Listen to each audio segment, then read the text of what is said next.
Hello hello Nabarangpur পৌরসভা পরিচালিত পিতা পৌরমাতাগণ, সরকারি আধিকারিকবৃন্দ, নবরঙ্গপুর পৌরসভা এবং নবরঙ্গপুর পৌরসভা পরিচালিত ঢাকা বিসিবিআই জেনারেল হাসপাতালের সর্বস্তরের কর্মচারী ও আধিকারিকবৃন্দ, স্বাস্থ্যকর্মীবৃন্দ এবং বিশেষ করে অতিথিবৃন্দ এবং নাগরিকবৃন্দ সকলেই সম্মিলিত প্রয়াসে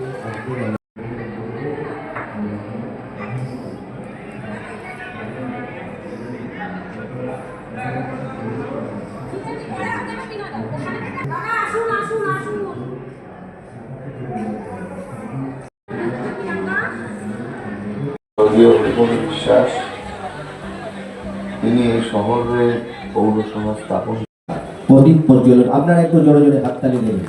প্রদীপ প্রজ্বলন করে আজকের এই অনুষ্ঠানের আনুষ্ঠানিক উদ্বোধন করলেন।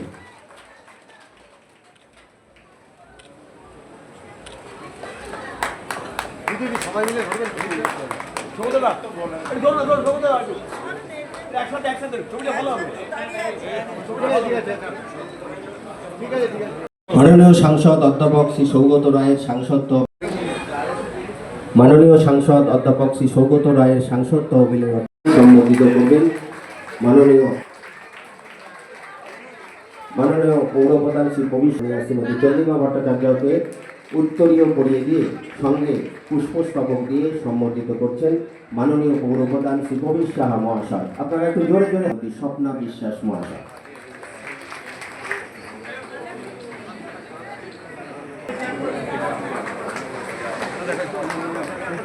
অধ্যক্ষকে আমাদের অমূল্যচন্দ্র অধ্যক্ষ, নবরঙ্গপুর কোঅপারেটিভ হোমসের সদস্য সচিব সুজিত চন্দ্র মহাশয়কে সম্বোধিত করছেন উত্তর 8 নম্বর ওয়ার্ডের পৌরমাতা শোভা রায়, হচ্ছেন 19 নম্বর ওয়ার্ডের পৌরমা সরকার মহাশয়।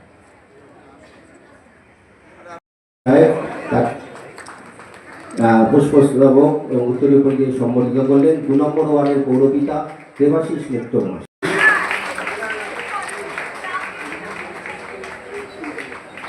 এরপর নবরঙ্গপুর 14 নম্বর ওয়ার্ডের পৌরমাতা কুন্তলা সাহা মহাশয়। এরকম মানুষের অভিভাবক করতে নবরঙ্গপুর শহরও ধীরে ধীরে আরো এগিয়ে চলবে। এখন ওনাকে আজকের এই অনুষ্ঠান সম্পর্কে কিছু বলার জন্য জেনারেল হাসপাতাল ও মাতৃ সদরের ডায়ালিসিস ইউনিটের আনুষ্ঠানিক উদ্বোধন হবে। ডায়ালিসিস ইউনিটের আনুষ্ঠানিক উদ্বোধন করবেন অর্থায়নের ডায়ালিসিস ইউনিটের আনুষ্ঠানিক উদ্বোধন হতে চলছে সেই মাননীয় সাংসদ অধ্যাপক শ্রী সৌগত রায় মহাশয়।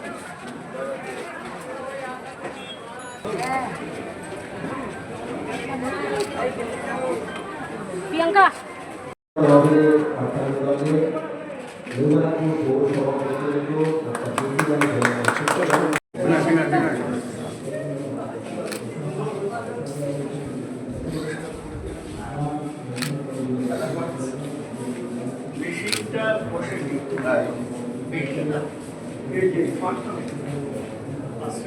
এখানে 300 আছে, ওই আছে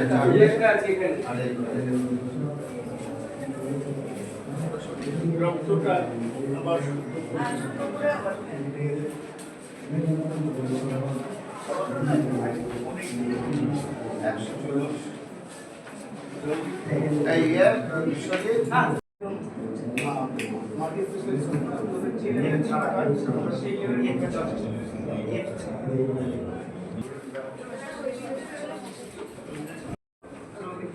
আবার ডান্ডা নিয়ে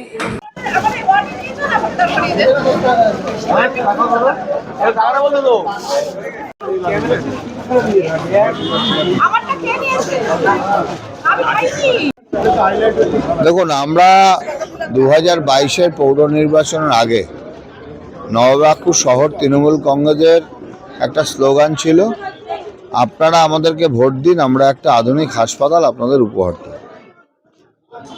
নবরঙ্গপুরের জনগণ 19টা সিটে তৃণমূল কংগ্রেসকে নির্বাচিত করেছে। তারপর আমরা সেই কাজ করছি এবং আমরাই একটা দল যারা কিনা নির্বাচনের আগে যে কথা বলে নির্বাচনের পরেও সেই কাজ করে দেওয়া হয়। সেটাই তারই ফলশ্রুতি হিসাবে আজকে এখানে এর আগে আইসিসিউ এসডিউ হয়েছে, এবার ডায়ালিসিস ইউনিটটা উদ্বোধন হবে। পরিষেবা পেতে পেতে রোগীর চাপও বাড়বে, সেটা কিভাবে সামলাবে? রোগীর চাপ বাড়বে, এখানে ইনফ্রাস্ট্রাকচার বাড়ছে, রোগীর চাপও বাড়বে। আমরা প্রস্তুত আছি, সেভাবে সাফিসিয়েন্ট ডাক্তারও আছে। যাদের একদম ক্ষমতা নেই ডায়ালিসিসের মূল্য, এখানে স্বাস্থ্যসাথী কার্ডেও ডায়ালিসিস হবে। দাদা মন্ত্রী একটা কথা বললেন, মনটা বড় তো চেষ্টা করছি আমরা। আমাদের অভিভাবক দুজন রয়েছেন, আমাদের সাংসদ অধ্যাপক সৌগত রায় একদিকে আমাদের প্রিয় মন্ত্রী দিদি চন্দ্রিমাদি, সকলের সহযোগিতা নিয়েই আমরা নিউ ব্যারাকপুর বার্ষিকী একের পর এক কাজ করছি। উল্টো দিক থেকে যারা এই পৌর বোর্ডে 43 বছর ছিল, তাদেরকে আমরা দেখিনি এই ভাবনা চিন্তা করতে। আমরা যদি কয়েক বছরের মধ্যে এই ভাবনা চিন্তা করে হাসপাতালকে একটা ভালো জায়গায় পৌঁছে দিতে পারি, তাহলে সেদিন হয়নি কেন?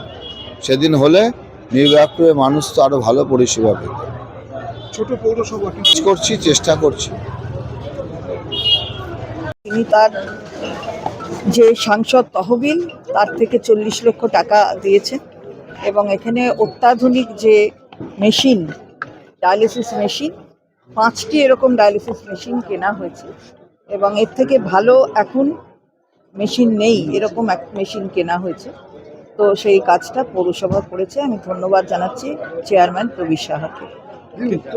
যেরকম বিনামূল্য দেওয়া হচ্ছে, তো এখানে সেরকম সেটা দেখবে পরে, সবই তো বিনামূল্যে হলে হয় না। দিদি, এখনো ইলেকশন ঘোষণা হয়নি, তার আগেই রাজ্যে কেন্দ্রীয় বাহিনী আসছে। সেটা ঠিক আছে, আমাদের দল যেরকম বলবে, তোমার কাছে আলাদা বলবে। আমি খুবই আনন্দিত যে আজকে বিসি রায় হাসপাতাল নিউ ব্যারাকপুর পৌরসভার একটা হাসপাতাল, এখানে আজকে ডায়ালিসিস মেশিনের উদ্বোধন হবে। আজকাল ক্রনিক রেনাল ফেলিয়ার এটা খুব কমন, লোকের কিডনি খারাপ হয়ে যাচ্ছে, মূলত সুগার বেশি হয় এই জন্যে। সেই পরিস্থিতিতে যদি ডায়ালিসিস হয়, অল্প খরচে এখানে করা যায়, তাহলে বহু মানুষ উপকৃত হবে। যাদের কিডনি ফেল করেছে, তাদের দুটো কিডনি ফেল করেছে, তাদের তো ডায়ালিসিস ছাড়া উপায় নেই, সেই সুবিধাটা তারা পাবে। ভোট ঘোষণা হয়নি এখন, তার আগে আগামীকাল রাজ্যের কেন্দ্রীয় বাহিনী ঢুকছে। আমি শুনেছি, এটা তো আমাদের হাতে নয়, এটা তো ইলেকশন কমিশন যা করবে তাই। ওরা একটু ইলেকশন কমিশন কেন্দ্রীয় বাহিনী ঢোকাচ্ছে যাতে ভোটাররা ভয় পায়, তৃণমূলের কর্মীরা ভয় পায়, সব করে কিছু হবে না। তৃণমূলেরই জেতা, তৃণমূলই জিতবে। দিল্লির প্রাক্তন মুখ্যমন্ত্রী অরবিন্দ কেজরিওয়াল ও উপমুখ্যমন্ত্রী দুজনে আমি শুনেছি এটা। দিল্লির ব্যাপার নিয়ে আমাদের কমেন্ট করার কি দরকার আছে? হ্যাঁ, ভালো তো। অধিকাংশই সিবিআই ইডির কেসগুলো কিছু হয় না, ওরা লোককে হ্যারাস করার জন্য করে, তারপর ছেড়ে দেয় আস্তে আস্তে কেস। এখানেও তাই হয়েছে। আগামীকাল প্রথম খসড়া তালিকা প্রকাশ হচ্ছে, ভোটার তালিকা প্রকাশ হচ্ছে। 1 কোটিরও বেশি নাম বাদ যাওয়ার আশঙ্কায় আপনারা না, এই আশঙ্কা নিয়ে না নিউজ বাইট নিয়ে কোনো লাভ নেই। কালকেই বেরোবে, কি হবে আপনারা দেখুন। বলে আমরা তারপর ও যদি বাদ দেয়, যদি বলে কোনো নিউজ হয়, যদি নয়, বেরোলে আমরা তার উপর মতামত দেব।